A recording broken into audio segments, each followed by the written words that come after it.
Crimson Fox, and today I'm here to talk about my spirituality. I don't normally do videos like this on YouTube. I try to, avoid talking about things like this on an internet medium. So I'm not here to degrade anyone or thumb my nose at people or any of that. So bear with me. Peace and love here, people. I am a Kemetic pagan. And so, but I also have additional beliefs. So let's go over this. I believe in the Egyptian gods and goddesses. I believe in the worship of animal spirits like wolf and fox and cat. I believe in ancestor worship dating all the way back to the very early human ancestors where nobody knows their name. And I feel that someone should be tapping into those energies and revering them and praying to them. But also sometimes I will involve other deities in my worship, and even occasionally the Christian God or the Virgin Mary. I oftentimes will include them in my worship as well.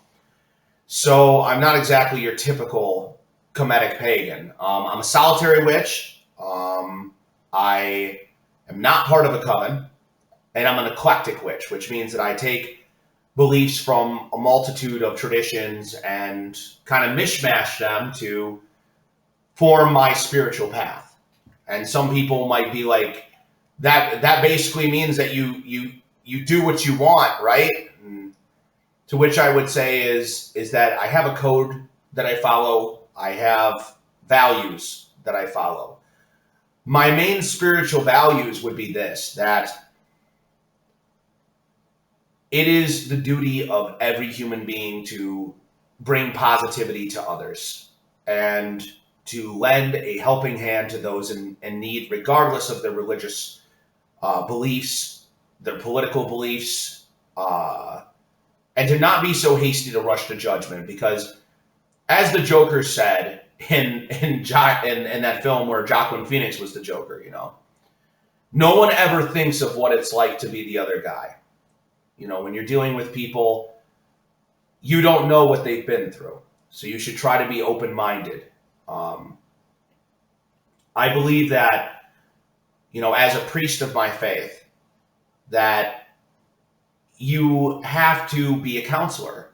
No matter how difficult it might be for you in life, it is your job to reach out to people and to be good to each other.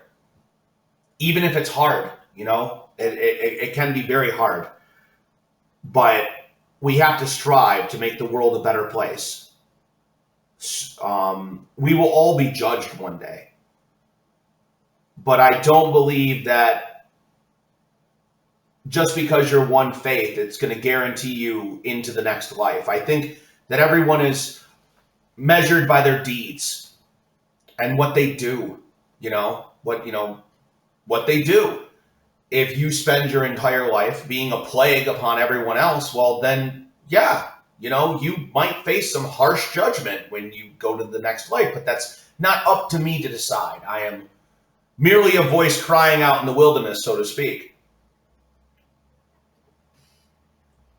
I would like to tell people that there are energies in the world that they can tap into and bring those energies into themselves to take away sadness and pain and to find a deeper connection with life.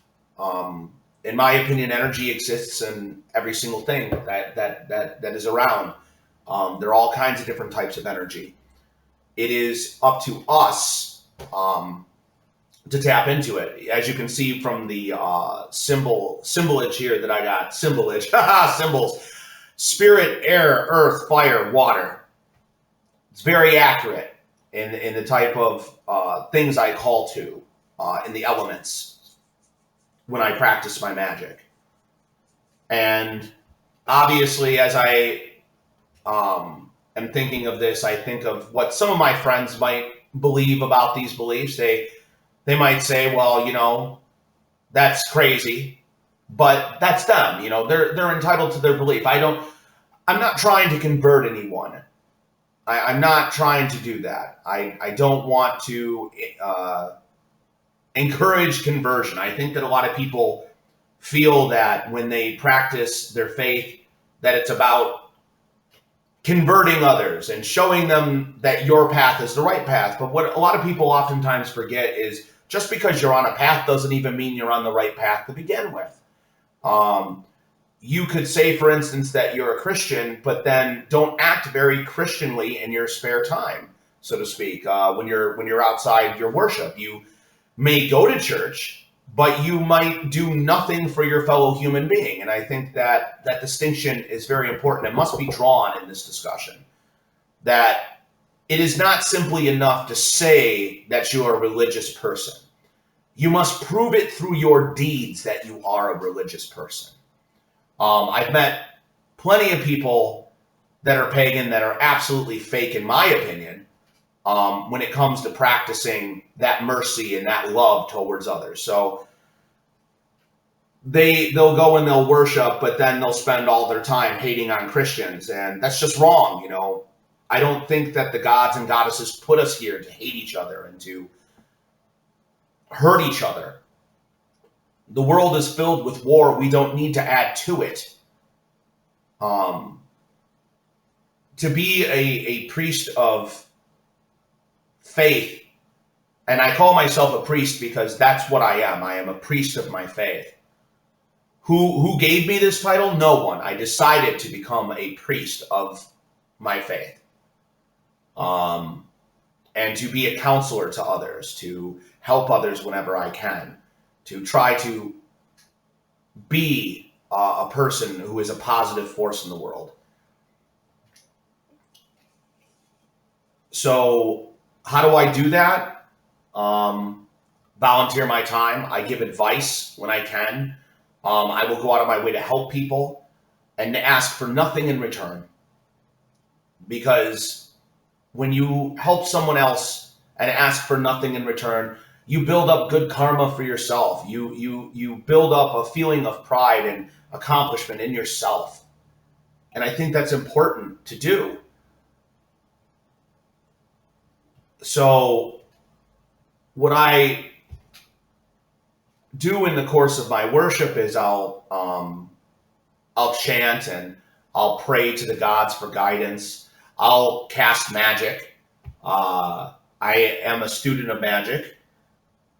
The person who taught me was renowned, sort of, I guess. I guess psychics can be renowned. And was a member of the Minoan Brotherhood. I'm not a member of the Minoan Brotherhood, but he is the man who taught me. He was a very spiritual man, a very kind man, and I learned a lot. And then I've done a lot of self-study. I've read magical texts. I've done my due diligence and my homework. So I think it must be stated here that in the course of following what I believe is the true path, there are times, where I falter and I doubt myself and I'm consumed by negativity. And that can be difficult to deal with, but I do my best to bounce back and to try to be a better person each day that I'm here in this world. I know that I'll be judged when I die. But that if I follow a path of mercy and love and compassion and being an advisor and a counselor and a friend, that I have a chance at eternity, so to speak. If you'd like to ask questions about my beliefs, or you would like me to pray for you, or, well, just talk to me about it. comment section below. Again, it's awkward for me to talk about these things, so I'm trying to open up about them.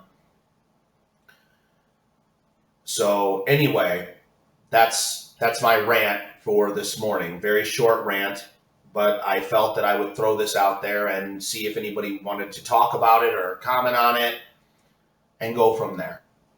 Thank you and have a great day.